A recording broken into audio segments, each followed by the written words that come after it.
Hello guys, good afternoon. It's me again and I'm Mary Kate and welcome to my channel. Oh my god. Guys, magtanghalian na tayo kasi alas 12 na. And syempre kakain muna ako dahil busy ako sa mga paper ko mamaya. Naka-ready na ang lahat ito. And i-upload na lang natin sa link ng Badak at Bipok. Anyway guys, I am a barangay secretary. So busy tayo everyday, no? So mga ano nito, ang ulam ko guys kay kamatis na may bagoong at sardinas na may itlog. Pinaghalo na lang.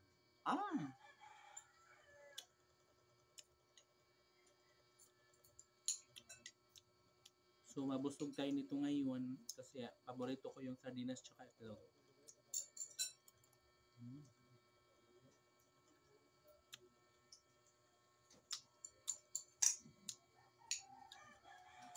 Tapos may kamatis tsaka bagoong. Sarap. So nilagay ko na lang lahat dito sa isang plato para bongga, no? Para wala nang balik-balik doon sa mesa.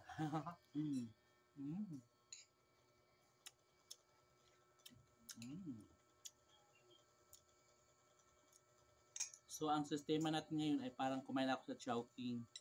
Para siyang chowpan. Yes, pinaghalo na lang sa isang bowl. Sarap.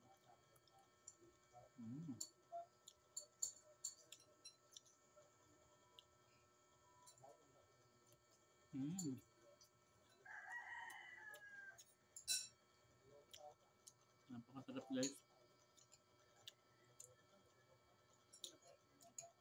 So nagluto nito yung kapatid ko. Yung babaeng yun. Harap.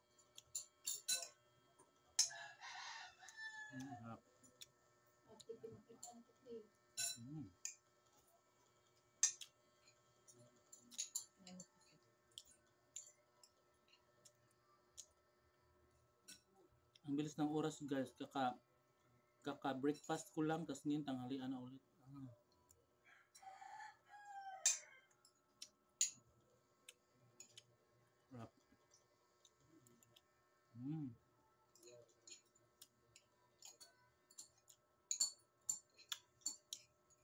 Ang sarap ng kamatis tsaka bagoong, no?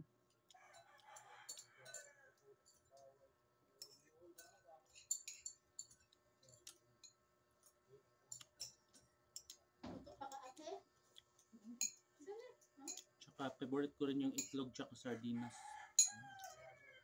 Yummy. Super.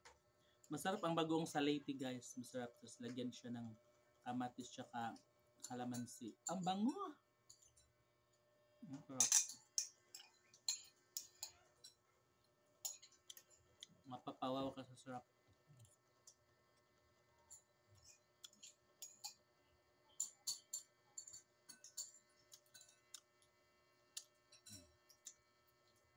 Kuha pa tayo kasi kulang pa.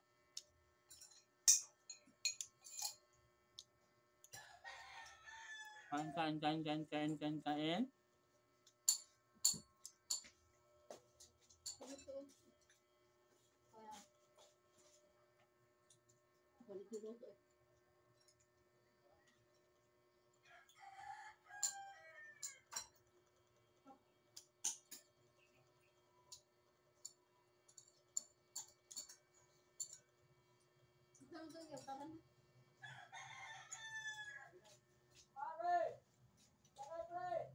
Yes, nakakuha na ako guys. Klaro pa yung kamatis, no? Tapos ito yung sardinas and itlog na pinaghalo. Kung sa'y tawag ganin na lo?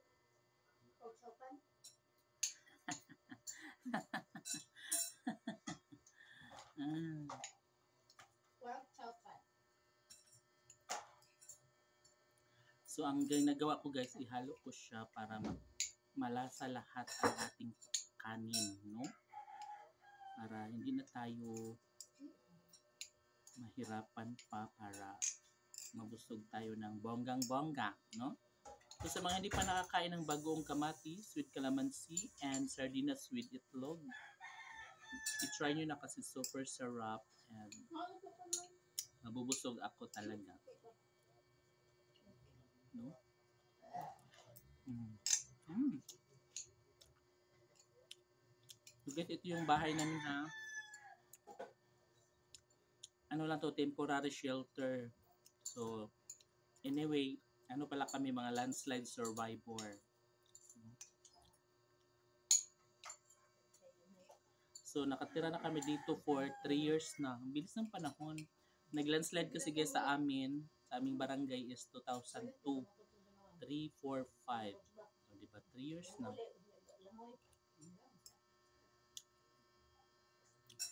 Pero okay na dito guys kasi mahirap doon sa may ano dati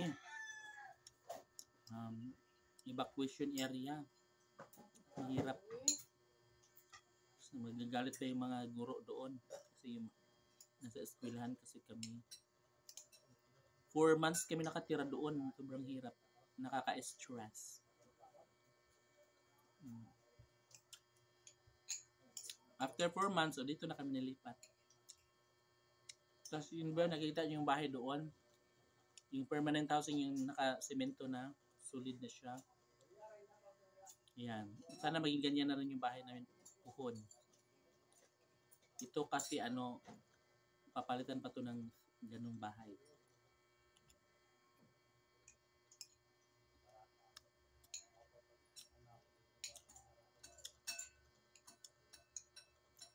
Pero ang gusto ko sana dito lang na dito para na lugar pero baguhin lang yung bahay. Ganun.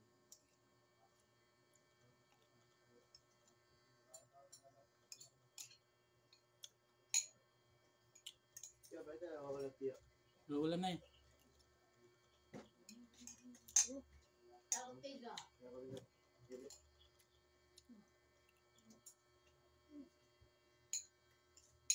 Sila na. 20 na.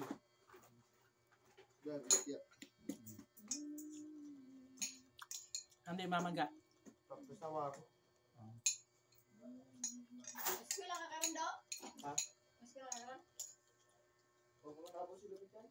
Mama?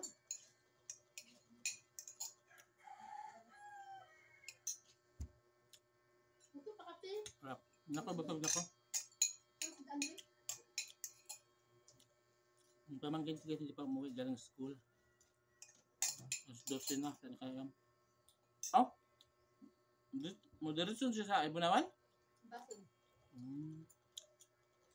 Tapos ako kumain guys. Sobrang sarap. Satisfied ang lunch ko. So see you in my next video. Bye-bye!